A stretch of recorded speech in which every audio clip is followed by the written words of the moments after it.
Welcome to the Holiness Today podcast. In this episode, I connect with John Comstock, the coordinator for the Discipleship Place at Nazarene Discipleship International. John details how the Discipleship Place is a key ministry of the Church of the Nazarene, intended to equip lay people for ministry in their local church, community, family, and workplace. It serves as the continuing education arm for lay leaders, offering all of its courses and content completely free of charge. Well, John Comstock, welcome to the Holiness Today podcast. You are the coordinator for the Discipleship Place. I was trying to figure out this morning how long you've been working in NDI, and I know that you were a part of UCRO, I think, a few years ago when I started, and you got moved around. But in trying to discover that, I realized it's your birthday in 2 days. So happy early birthday from Holiness Today. What are you turning on Sunday? Yeah. Do you want to let us know? Well, I'll be 51 years old. All Doesn't right. seem All like right. it's possible, but that's the age. So I have to Yeah. own it. Yeah. Well, you don't look 51, so good. Whatever you're doing, Well, keep doing it. you're being nice. Thank you, man. Yeah, yeah. But no, but honestly, how long, if you can share just a little bit about your journey at the Global Ministry Center. But if I remember when I started, and it was about 10 years ago, you were a part of UCRO. Is that my understanding? And there was a little bit moving around. But how long have you been working at the Global Ministry Center? What's your story a little bit, if you don't mind me Sure. asking? Yes. No, not at all. So I've been at the Global Ministry Center when it was originally before the Global Ministry Center was the Nazarene headquarters. Everyone knew it like that. But I started in 2005. So it's been 20 years. That whole time I have been in Nazarene Discipleship International, NDI, as it's called today. But I was for a short time, as you mentioned, in UCRO, but with that responsibility still. So it was just kind of more of a organizational position of where I worked, but it's always been doing the same thing for the last 20 years, and that's coordinating the Discipleship Place. And were you brought in to Discipleship Place, or is that something that you hatched when you got your role? How did that come to be? So I came in as the coordinator for continuing lay training, which is what the Discipleship Place really is. It's the arm that delivers everything for continuing lay training. We don't necessarily use that language, continuing lay training, explicitly like on the website and things like that. A lot of people who they've been in a church for maybe 30, 40 years, probably remember that being used a lot. Continuing lay training, or CLT, used to be called, even before that, Christian service training back in the day. So some people may be around that even remember that. But the Discipleship Place is what the continuing lay training arm is. It's just called the Discipleship Place on the website, and we deliver all the courses and the content and everything for continuing lay training through that brand name. And so that's kind of how that all came about. And when I came, it wasn't in existence, the Discipleship Place, but soon after we kind of launched that, in probably the first 2 years or so of me being in the position. So that's kind of the genesis of the Discipleship Place. Give us a picture of what the Discipleship Place is. I mean, I know it looks like there was a recent update on the website, somewhat recent. There's also an application, but for people who are curious and it's like, man, this is the first time I'm hearing about this. What is the Discipleship Place? Tell us about all the neat training you have on there, all the things you got going on with Discipleship Place.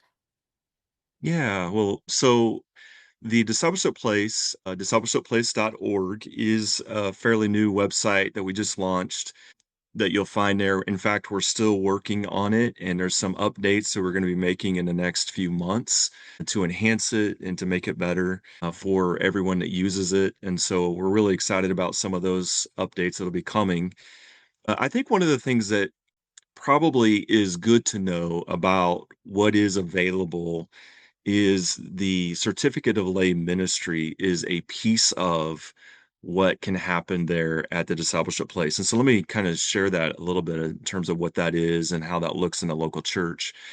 So individuals who may not be called to full-time ministry and moving toward ordination have an option, and it's in the manual, to receive a certificate of lay ministry. And basically what that means is The individual or the candidate for the certificate would have their name presented to the church board on approval of the pastor, and then that church board would approve of that person. And once that approval has happened, they'll send an application. The application's under the lay ministry menu on the website. The pastor would send that in, and it can be done electronically. Once we receive that, then we send a certificate, which is good for 1 year. So the commitment on the part of the person who receives it is that they're going to do 2 courses a year. That never ends as long as they want to stay active. They have to do the equivalent of 2 courses a year. What we require on our side from the Global Ministry Center is that those individuals that have a certificate of lay ministry complete 6 courses that we have on our website. And the reason for that is it really is there to lay a foundation for a biblical theology from a Wesleyan framework. And so it's 6 courses that help establish that foundation, and then they do 2 of those a year. So with 6 courses, that would be 3 years. Every year, they would renew their certificate through the same process, have their name submitted to the church board for approval, and another application would be sent for renewal. But they would continue to do those courses with a mentor. The mentor has to be either the pastor or someone the pastor appoints, and they would meet at a time that they designate, and how often they meet is determined between the two of them. And once they've completed those 6 courses, there's other things they can do on our website, or they can do other things. It could be, as long as the pastor is satisfied that they're continuing, it might be things like, attend a conference and write a paper, or read a book and write a paper, or here's a ministry assignment and be looking for these things as you engage in this ministry assignment, and then write your findings and let's talk about it. So that could be a course. It can be creative. Probably a lot of pastors, if they're listening, would understand the idea of lifelong learning credit. And so it's really in the spirit of that.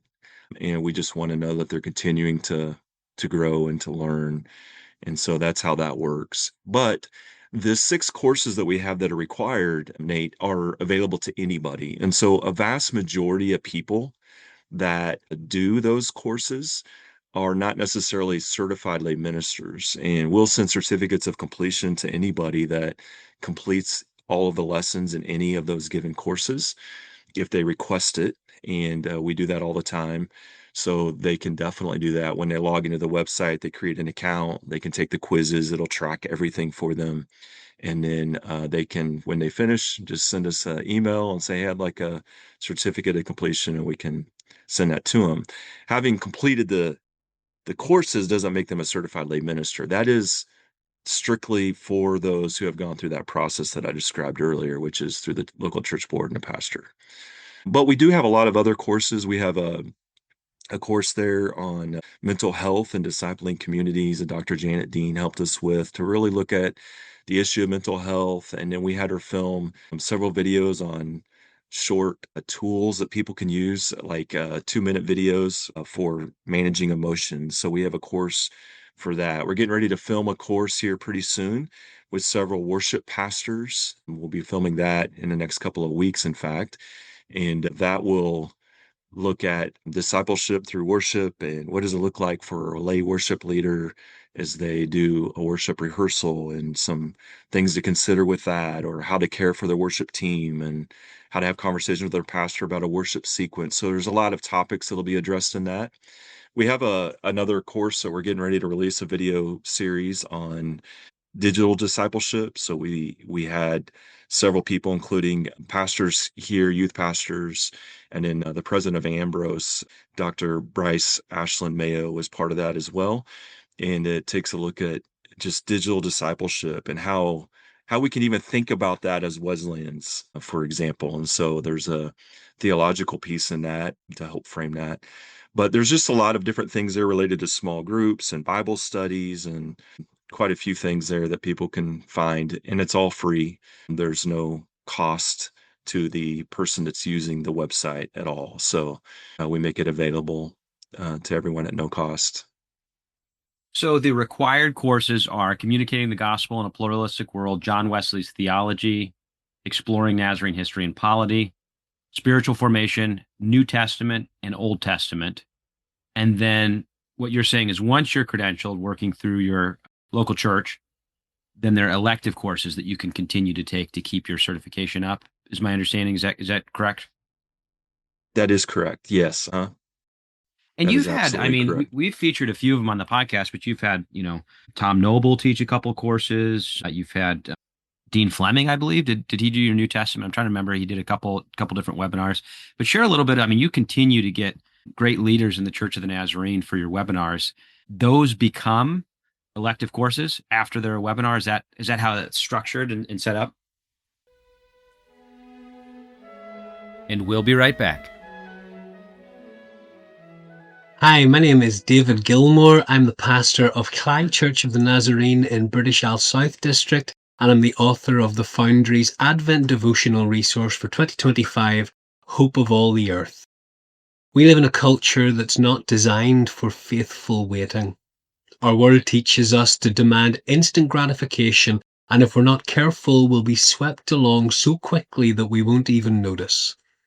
But into that relentless bullet train of life breaks the season of Advent, in which we're taught to slow down, to pause, to wait. Because the voice of Advent tells us again and again, not yet, not yet, not yet, but soon. And so the season of Advent brings a message of hope for the hopeless, peace for the restless, joy for those in despair, and abundant, extravagant, divine love for the unlovely and unloved. Hope of All the Earth is a journey for the entire faith community, offering daily reflections, discussion questions, and a space for journaling. It provides resources for pastoral, youth, and children's ministries to engage together, and it's available in both English and Spanish. We'd love you and yours to be a part of this journey of faithful, hopeful anticipation, and you can find more information in today's show notes. Yeah, that's excellent to bring that up. The webinars that we do probably 10 to 12 webinars a year on average, cover various topics, and you mentioned a couple of those. And we do invite people to utilize those however they want, of course, but we do archive them all on the website. And one of the things we have started to do with that, and as often as we can, is we will take a webinar and there will be a teaching on that subject matter, whatever that is. And when appropriate, we will then extend an invitation for people to join Zoom groups to then take that a little deeper. So webinars are very one directional. There is some limited interaction, but it's not the same as a Zoom meeting. So what we do then is we extend an invitation for some extended sessions that people can participate in. So let me give you an example of that. We most recently did that with a webinar that Dr. Janet Dean led on empathetic listening. And so she taught some skills on how to listen empathetically. And then we had a group that just finished not too long ago, in fact, where we had 4 sessions, and she took that group, taught some principles, and then they practiced the principles in the Zoom meetings. And as she gave feedback. So it's kind of taken it to the next level. A webinar is great, and we love doing those. But when you can actually get into a group and practice what's being taught, that's, I think, where it gets really it really gets valuable in terms of Yeah. internalizing that teaching. So those are some of the things that we're working on. We have one we're coming up with discipleship practices, and Reverend Dale Wine's going to do that on how to disciple in a very duplicatable way, and we have that scheduled for next year. We have one that we're getting ready to do pretty soon on pornography and sexual addiction with Dr. Todd Bowman. He's going to kind of help us understand all of that. And we have one most recently. We're going to be doing one here on grief with Reverend Jennifer Kaufman, and she's going to talk about kind of grief and lament, and then she's going to also extend an invitation into some additional sessions as well off of that webinar, and that one will be in October. So it's been really exciting and fun to do that and to engage with people in a relational way through that process. I'm going to key off on that word relational because one of the things that you and I have talked about that Discipleship Place does really well is it's not just a location or a website for education, but it also is kind of a community. There's so share on that note. I mean, you've shown me different things you've been doing with applications in which you can push out different prayers and things like that. But how is Discipleship Place or NDI in general helping foster community in this kind of more digital world and different world that we're existing in? Yeah, I think one of the things that a lot of people probably listening would, I think, agree with, and there might be some that don't, I don't know, but part of our discipleship practice largely seems to lean a lot on information mastery. Over the years, we've really done a good job of that. I mean, we like to teach and we like to help people understand theology and the concepts of theology and doctrine, and all of that is very, very important and significant, and we need to be doing that for sure. But the relationship piece matters because it's in relationship that all that gets internalized. And one of the things that we really want to do, and it's part of the reason why we're trying to make changes to the website and some of the things that we're doing, is to try to foster community. And so we really want to build community around the content instead of having it content based. And that's really where we're heading in the future. More and more, we're going to be working on how that can play out. So that's part of the reason why we do the Zoom groups. That's just one aspect of that, but other things that we'll plan to do to be relational. In fact, just last night, Nate, I had a meeting with several police officers and an FBI agent who are Nazarene, and we had a discussion about faith and their work. And we're looking at maybe what could that be for us as we kind of think about faith and vocation and living that out. And so that's just one segment of a work a group as law enforcement officers. And so it was a wonderful conversation. And I will tell you, just for example, in that space last night, I left with my heart full because I was blown away as I listened to these and from all over the country on Zoom, about 6 of them just talking about very vulnerably, like, what it's like for them to try to live out their faith as they encounter situations and they live in traumatic places a lot with death and violence and all the things they have to be exposed to on a regular basis. And they just opened up, and it was neat to see community building in that space there. And we're going to be meeting again here soon and continuing that. So I say all that to say that's our desire long term, and we'll continue to be working on that as well. What are some of the things that you are maybe most excited for that you're seeing with Discipleship Place? And then if you can share, what are some of the obstacles or things you had to overcome in your 20 years of building this? You probably like Nate, there's 20 every year kind of thing. But some of the things that if people are listening to this in content production, myself, what are some of the how-tos or be sure to avoid this kind of thing? Yeah, yeah. So the things I'm excited about, there's quite a few things that are on the horizon. I mentioned a couple of those.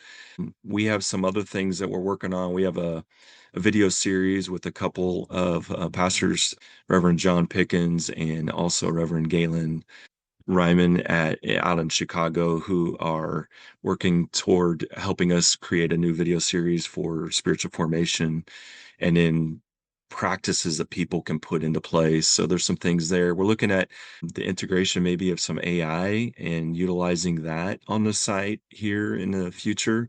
And so those are some things that we're planning out. There's just a lot of things that are moving that I'm excited about for the next year too. But in terms of challenges, I think for me personally, one of the things that can be a challenge is when I wake up and I come into work, my heart is thinking about the local church and pastors and laity in the local church and how to best serve them. And so I want them to know that we're here to support them and encourage them, resource them, and we want to love them well. And I think sometimes the challenge can be, though, making sure that we're not doing things in a vacuum. In other words, it's easy to create resources from an office here and just assume things like it's the resource that people need. I never want to do that.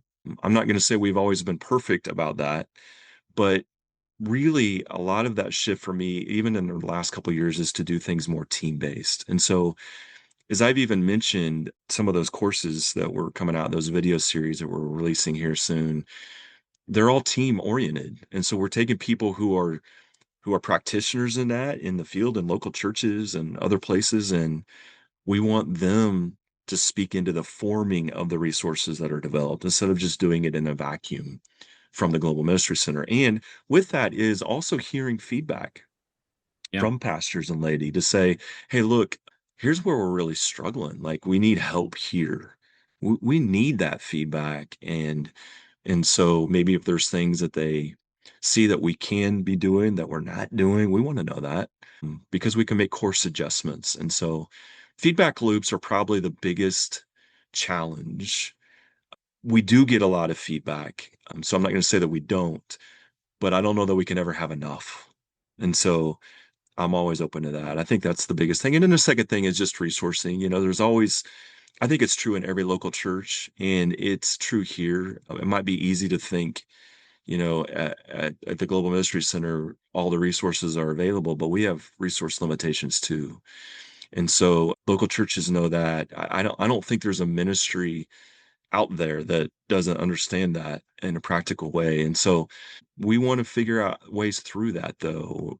And so that can be a challenge at times, both personnel and the people to pull the weight that's needed, and even just financial resources. Those are all things that are factors. So Are you finding, I noticed that also, and this has been there, so it's not brand new, but you have resources in Spanish. Are you noticing in your data that is the just new build with discipleship helping a global audience to access it?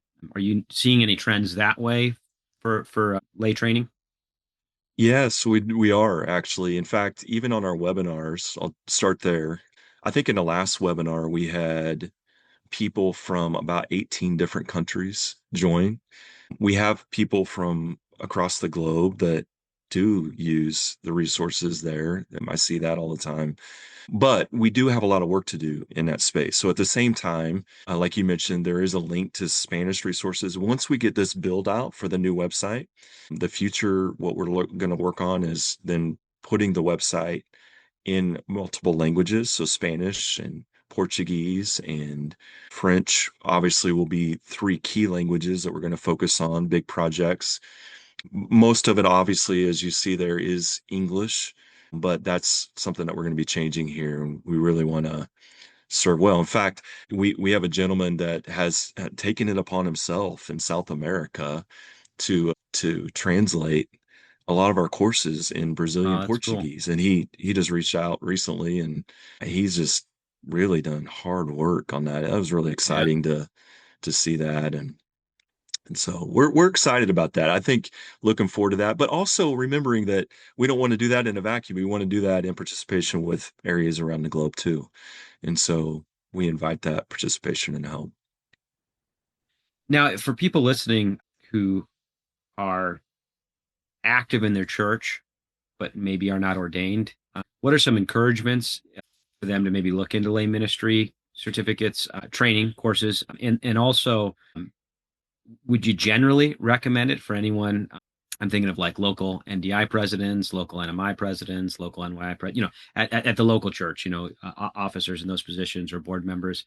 I know that growing up in the local church, in a smaller local church, it's kind of all hands on deck for getting people involved. But something like this, I could see a lot of people in the church I grow up in, saying, "Hey, I'd like to be interested in looking into that." But anyways, that was a long way of asking, what would be your pitch for that, or what would your recommendation be for that?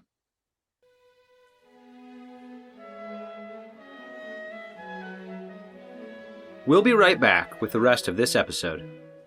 But did you know you can receive credit for listening to Holiness Today podcasts? Holiness Today podcasts qualify for lifelong learning with the Church of the Nazarene. To register for lifelong learning, simply go to learning.nazarene.org. The Lifelong Learning Registry provides Nazarene ministers the opportunity to record and report their efforts to develop and maintain a pattern of lifelong learning. Every Nazarene minister is encouraged to engage in a variety of lifelong learning activities.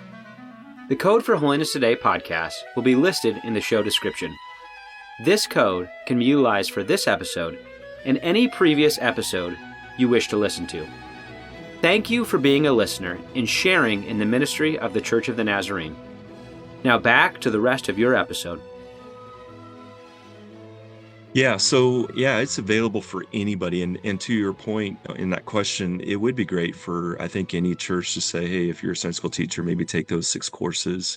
They don't have to go through the process of getting certified as a lay minister by any means, but it is there for anyone. In fact, I know a pastor up in Canada who is got several people who have received a certificate of lay ministry, and then he's teaching the courses using the material on Sunday mornings. So, there's a lot of ways it can be done. It's not just simply, hey, come and go there and do all the courses as an individual. We have a lot of people that utilize them in different ways. We have a district, in fact, Metro New York, the Palmer Institute. They've got, I think, 50 or 60 people that are going through the courses right now, and it's a hybrid. There's some Spanish speaking and some English speaking, some of it by Zoom, some of it is in person, but they are going through, I think their second course, they're going through spiritual formation right now, and they have about 50 or so that are doing that, and they're teaching it. And so there's a lot of ways to go about it.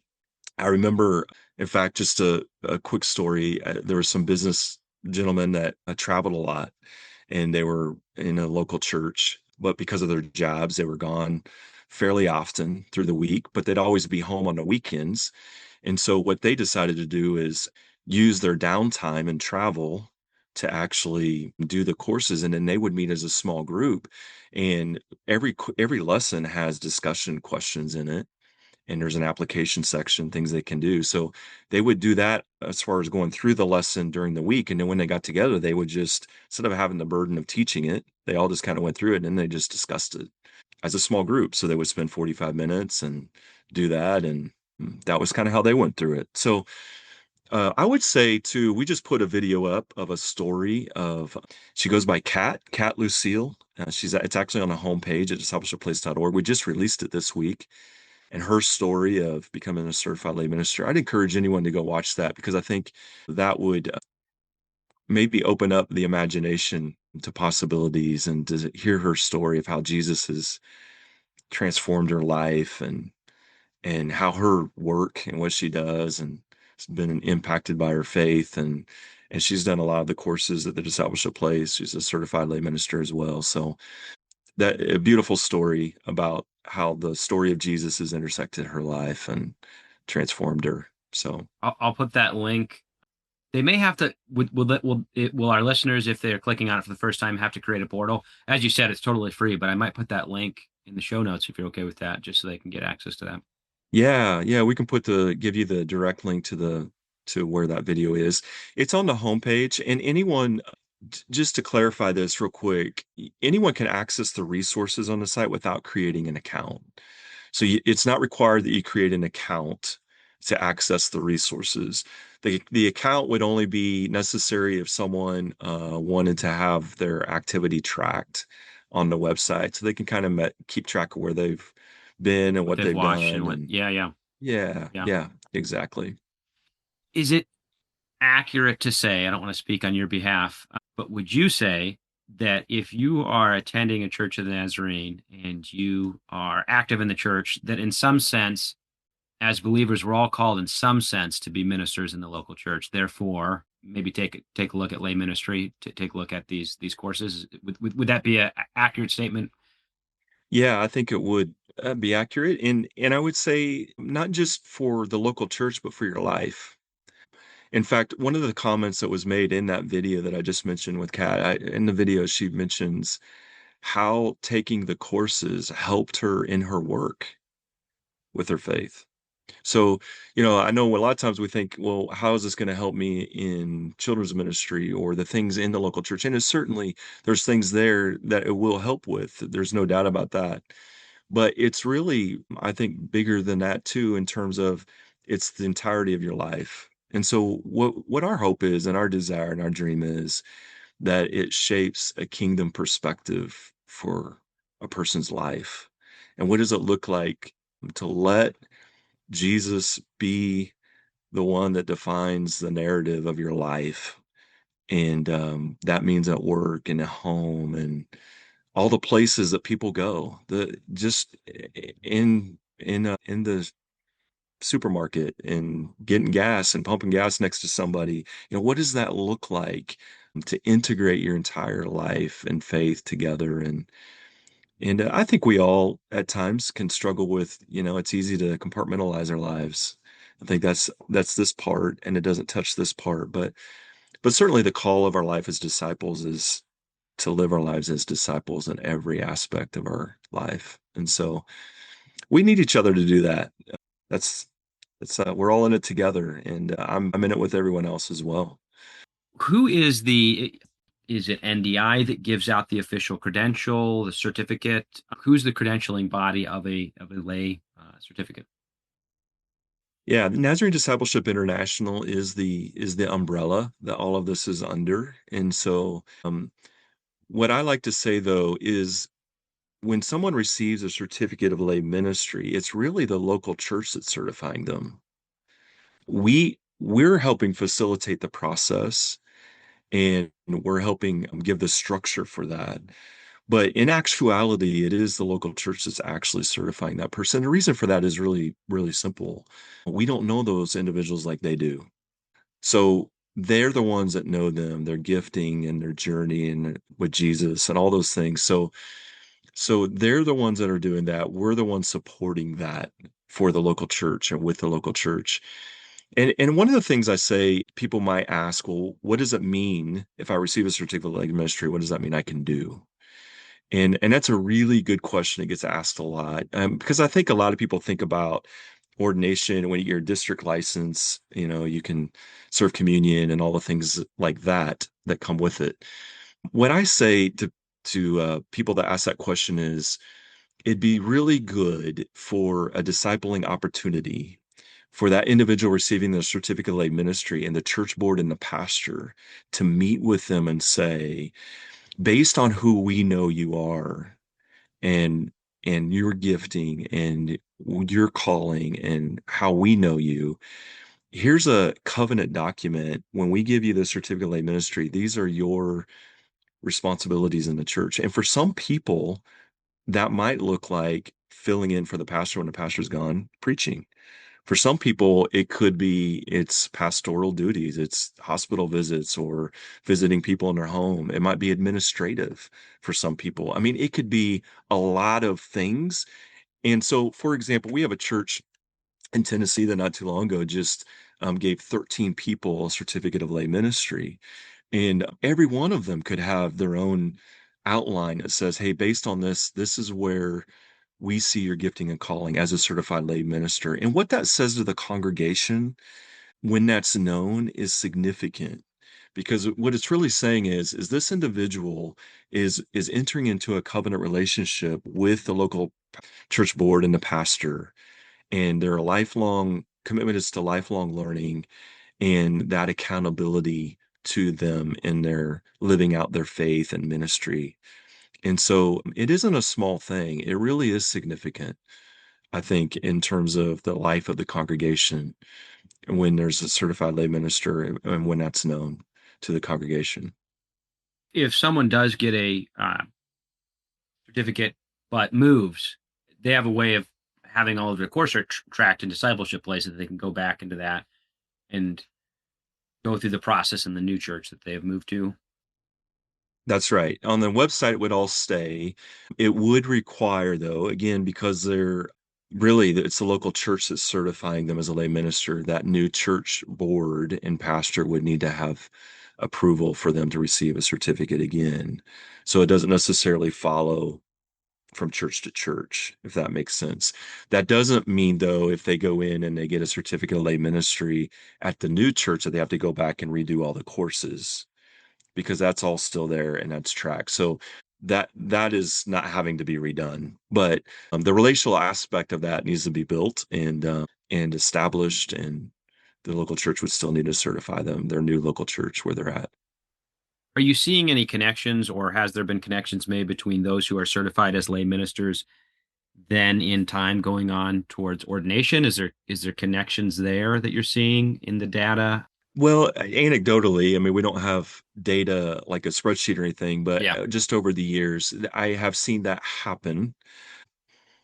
It is not designed to be a stepping stone for ordination. That's not what the certificate of lay ministry is. Having said that, there are times that people get start with certificate of lay ministry, and as things grow and develop, it becomes clear to them that they are being called into full-time vocational ministry and moving toward ordination, all those things. Now, our courses are not accredited for ordination purposes. Once that happens, they do have to work through their district through that process, and they have oversight and all those things that come with that. But but that does happen, and but most often it's not the case because a lot of people know when they come into it, hey, I know that I'm not moving toward ordination. And sometimes it's not clear, but most often I think it's known before they even get it that this is probably not where I'm going. And it ends up being the case that they're continuing in that realm for years to come. Kind of give some insight, but some of the going deeper sections, you have addiction recovery, biblical studies, children's ministry, church ministry, digital discipleship, marriage and family, membership, mental health. There's Sam Barber's podcast. Then you have stuff for small groups, youth ministry, and webinars. Uh, for our listeners, the lay ministry is one track, but once you have that, there's a variety of different courses to take that they could take as electives. Is there anyone that you're talking about the feedback loop? So my curiosity was piqued when you were talking about, are you noticing any one of those sections as being something that is like, man, people are really, really needing this? Are you paying attention to that and saying, well, then we need to do more? Like if you see a bunch of people taking courses on mental health, does that cue in your brain? Well, then we need to do more webinars on that. Is that kind of what you mean by feedback loop? You're probably also getting actual comments and things like that, but if you could share a little bit about the different way in which that kind of helps structure resourcing for the church. Yeah, good question. The A lot of the feedback loop, and we have done surveys and we try to listen, put our ear to the ground, so to speak, as much as possible. We do get a lot of feedback through the webinars that's very helpful. We can that feedback comes in different forms, right? We can look at registrations and attendance to see like where's the interest there. But then we also get the actual comments that clue us in as well. And even as much as, when you're in a webinar and you pay attention to the chat and how active the chat is about the content, those are all little indicators that you look at just to kind of gauge where people are. I would say, you mentioned the mental health. When we release that, and we've done some on trauma-informed ministry as far as webinars and things, that is a significant area that people seem to have an interest in because I think, Nate, there is a reality, and we're all aware of it. Mental health has been in decline, and understanding mental health in relation to our faith and discipleship matters. And one of the things that I've heard often through people who are experts in this field would say loneliness is on the rise, anxiety and depression is on the rise with teens and adults, even all the way up, all ages. And so there's a lot of questions that come into play, like what if I'm struggling with anxiety? What does that say about my faith? Am I less of a Christian because I struggle with panic attacks? Those are all real discipleship questions that people wrestle with. And oftentimes they wrestle with those in silence and alone because they don't feel comfortable enough being vulnerable, not because people would necessarily reject them, but they're just nervous to share that because they don't know what that means or will say about them. And so it really does matter. And those are things that we've honed in on. I think that's one area that I've seen a lot of interest in specifically, but there's others as well. I think the digital piece, there's a lot of interest in that just because technology has become what it is. And when we think about AI and all the questions around AI, and that raises a lot of questions for us too about personhood and what does it mean to think well about how we steward technology in our lives as Christians. Um, How do we think about its impact on the there's a lot to that that comes into the conversation as well. So I don't know if that answers your question, Nate, No, it but does. hopefully, Well, and okay. if you could share the ways in which Discipleship Place and NDI has connected broadly outside of the Church of the Nazarene with different groups, specifically with mental health and addiction recovery. I think you shared with me that NDI is connected to national groups on some of those things. But what is the place as far as the Church of the Nazarene goes in those broader conversations? Yeah, good question, Nate. So the one of the organizations that we have had connection with is the Religious Alliance. And the Religious Alliance for many years has been a interdenominational group that has gathered around a common cause, if you will, which is the issue of pornography and the prevalence of pornography. And so we have worked together. In fact, a lot of our webinars and the one that we're doing with Todd Bowman, Dr. Todd Bowman is also part of a connection to rap. And so we we have partnered with them in terms of what does this look like to help resource churches around this particular concern. You know, I think it's important to note, and I think we all understand this. 40, 50 years ago, you kind of had to go seek out pornography. And it might be that, in some stories, someone would say, hey, I found my dad's magazines or someone's stash of magazines in the house. But largely, a lot of times you just had to go seek it out. I think the difference in today's world with technology is that pornography finds us in our devices and it's everywhere. And it is seeking us by the way technology works. And so it's changed things a lot in that realm. The age of exposure to pornography has dropped dramatically. I don't know what the current stats are. It used to be, last I knew, was like 8 was the average age of exposure. I wouldn't be surprised if that's in going down in younger ages even at this point. But what that means is that we live in a highly sexualized culture. And there's discussions that we need to have around that. And how do we help people who may not, whether or not it's considered an actual addiction to pornography or pornography use, in either case, they need to be set free from that. And then there's a healing process in that. And what does that look like? So I say all that to say, in fact, in a couple weeks, there's several leaders from different denominations. I'll be meeting with, including Catholics and also Foursquare and International Pentecostal Holiness Church of God, Cleveland, Tennessee, and some others, including Pure Desire as a parachurch ministry, but they'll be a part of that. And we're going to talk a little bit more deeply about, hey, what are some things that we need to be thinking about that we can be doing and creating to help churches and to help people in this realm. So Mhm. we have to have a kingdom mind and work with people across the Yeah, board, and yeah, we want to do that at every step that we can. yeah. And So I would imagine the prevalence of pornography is a precipitating cause to the mental health epidemic and the rise of loneliness. I mean, as that increasing isolation happens, a vicious cycle. But I can see how both of those things, as a lot of the content you've been producing, interconnect on those aspects.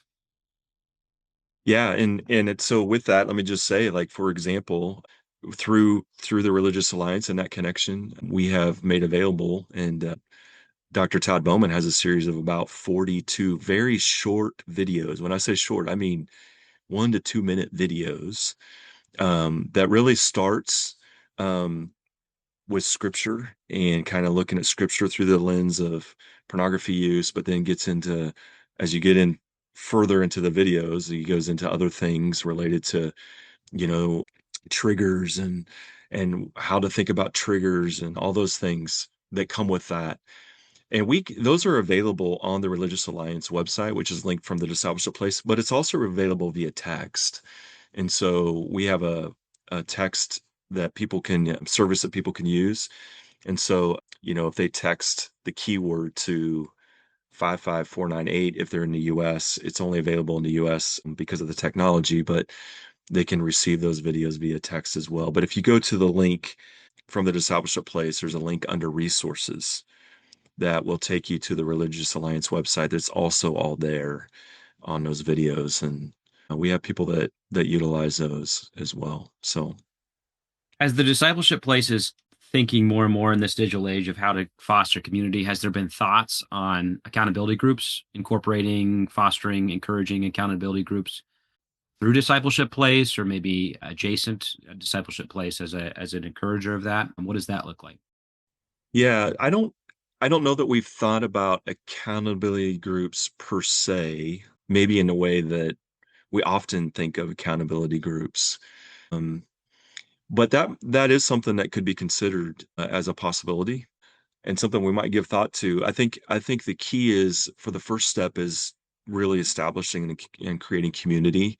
And then once the community and that trust factor, we kind of get that ground laid, maybe seeing what can be done from there. And so that might be down the road a little ways before we could even begin to put something like that in place. But that is an intriguing thought, something to think about Well, and for sure. I know it was a collaboration event, and I don't remember who it was, so you'll have to cue my memory. But I just remember a few years ago, NDI doing some stuff with scripture reading groups, where you have it wasn't created by NDI, but it was encouraged by NDI, is maybe how I'd put it. But where groups would get together, and it might have been something Dr. Rainey was just doing independently from NDI. I don't remember, but just groups of people, maybe even all over the country, all over the world, that would read scripture together and kind of share feedback and comments. But Yeah.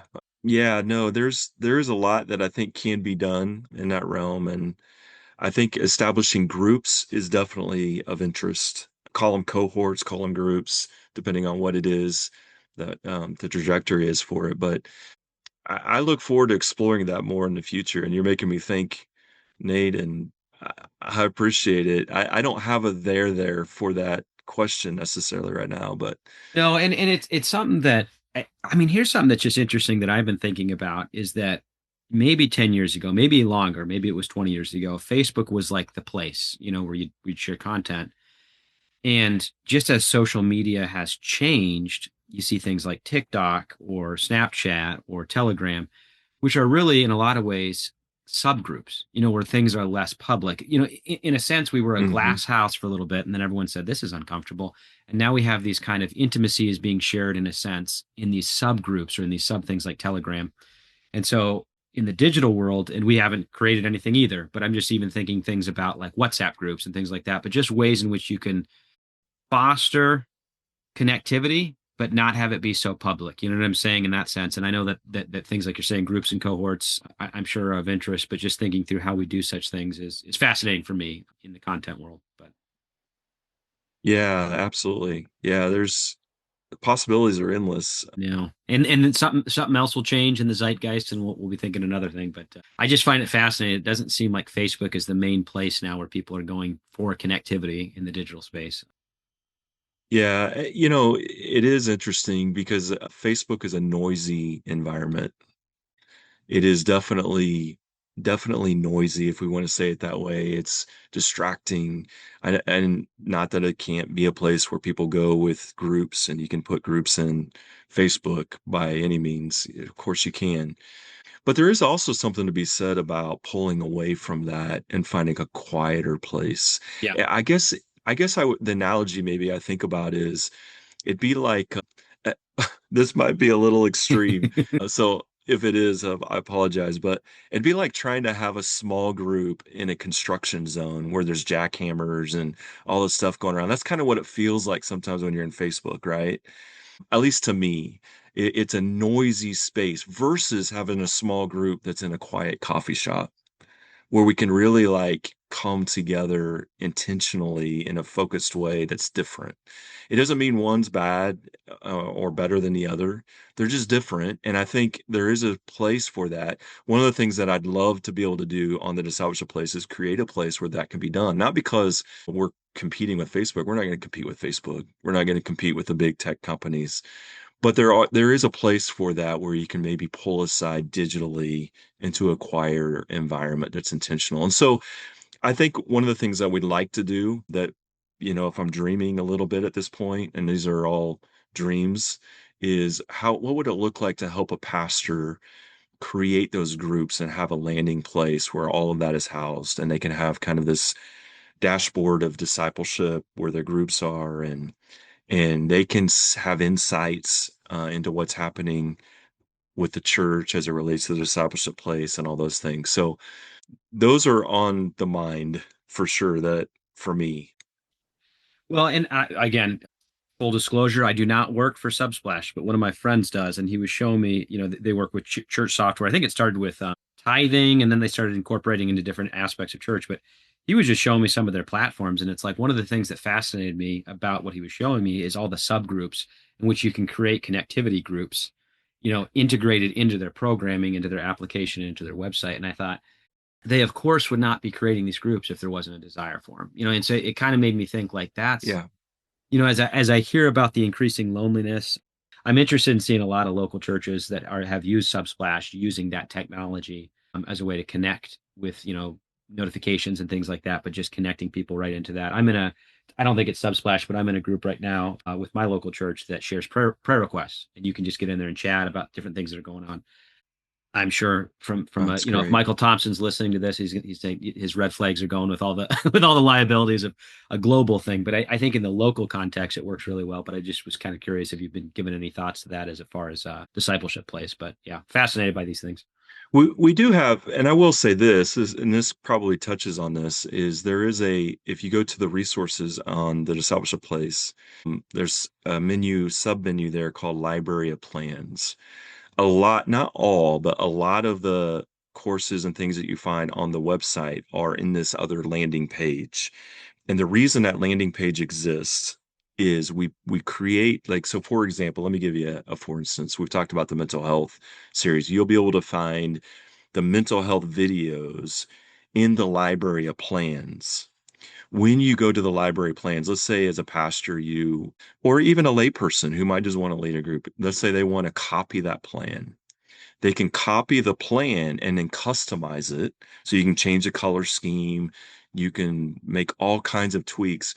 But that plan then can then either be put into the church website through an embed code. It could be linked off a menu. So rather than saying to your people like, hey, go to the Discipleship Place, they could create a plan out of the Discipleship Place content, but make it theirs in a lot of different ways. They can run reports on it to see who's subscribed to the plan.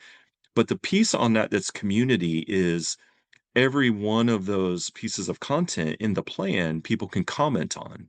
They can share it to their social media, they can like it. So there is a community element in those.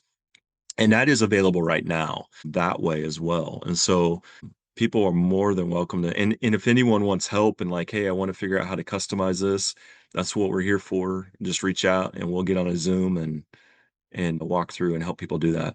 So And you can see the feedback you can get just by scrolling, because it looks like your marriage seminar was one of your more popular ones. Skills for managing emotions so far is the most popular I've seen. It's kind of neat, even if you're just kind of a curious local church pastor and saying, what is the broader church dealing with? You can kind of see it by the views, that each individual series has got. That's really neat that it's just so forward yeah, on that as well. Really cool. yeah, absolutely. And I will say this, the nice thing about that is once they copy the plan, they'll have access to the platform. They can create their own plans. Ah, Again, that's all of neat. this is completely free. So let's say a pastor wants to do that for a sermon series and they want to create a Yeah, plan out of that for Monday, Tuesday, Wednesday. Like here's the sermon, and then here's the yeah, rest of the week reflections. They can put in videos or text and build out a plan on their own. And so it is a great resource for the church if the church would like to use that. We love yeah, being able to make that available to them. yeah. That's great. Well, John, here's the fun part of the interview. I got to ask you some personal questions, some get to know you questions. So, Yeah. being a GMC employee for 20 years, started at headquarters, now it's GMC. What is maybe something that your coworkers, if you can share it on a podcast, do not know about you? Maybe a hidden Something. skill, a skill set. I got something that I learned about you that I surprised me, but I'll share it. Okay. That you also are a small business owner, and Yeah. you have a couple of vending machines. I didn't know about that, so that was kind of fascinating. But maybe something they'd say people don't know this about me. But any hidden skills we don't know about? Working for the FBI. Inform. Well, that's a good question. I probably what you touched on is one. I don't, Yeah, I mean, yeah, there's some people that know. But I do have a vending business. I do ATMs and different things like that. And so that is one thing. You know, I don't know that I have any hidden skills. I will say this, like the discipleship place doesn't happen because of me. It happens because of a lot of people that are skilled. And so I'm grateful for that. But I'd say probably the vending business would be the easiest Yeah, answer to yeah, that at the yeah, moment, just off the top of my head. yeah. What's your favorite? If you could have any fast food restaurant, lifetime supply, don't have to pay anything, which fast food restaurant would you choose? Oh, wow. Any fast food restaurant? That's a good question. I think it'd be a close one. I think I'd have to, this is going to sound to some people, I don't know, maybe that sounds great. Panda Express. Hey, I I like don't Panda. know. Yeah. Yeah, Yeah. Panda's good. I think I would take it. And the other thing too with Panda, I'll just say this for those who are coming up on their lunch hour whenever we post this episode. But Panda, you have a variety of things you can get. You can't really get bored with Panda. So that's a good one for a lifetime supply because there's a lot of different options there, so you can mix and match. Yeah. The things that I've been trying to incorporate, and I'm trying to find a funny one for you, but are would you rather's. I interviewed Justin and Jana and gave them a couple would you rather's, but I'm trying to make one pertinent to Discipleship Place for you. So bear with me for 1 second here. All right. I think I can fuse this one into a Discipleship Place question. We'll see. Would you rather accidentally post a 10-hour loop of Baby Shark to Discipleship Place and it's permanently there? You just can't take it down. It's just always there. The Baby Shark song. Or have the operating budget for Discipleship Place cut by 90%? Oh man. Well, I think I would rather have the shark issue, the baby Just shark issue. constantly Yeah. having Baby Shark on Discipleship Place. Oh, yeah, You could for probably sure. brand Yeah. into that. You might go viral with it. I don't know. That you might get a lot more driving towards you. I had to Yeah. edit that one a little bit to make sense of Discipleship Place. All right, last question. Well, the second to last question. If you could travel anywhere in the world right now, or at the time that you want to take a vacation, where would you want to go? Yeah, I think I'd go. I've been there before, but I would go to Australia, visit my friend Roland, take my family, and yeah, I think I would go to Australia. Australia. I've always wanted to go. I've heard Yeah. it's some of the most beautiful nature in the world down in Australia. So, where does he live? Does he Yeah. live on the east coast of Australia? Yeah, he lives in Brisbane. Yeah. So yeah, really really wonderful place and man, just neat. I've looked at So pictures before. It looks absolutely beautiful. So, all right, last question. Last question. How can our listeners be praying for you and your ministry? What are some of the things you're praying for as it relates to Discipleship Place? yeah, good. I like that question. I think listeners can pray for wisdom.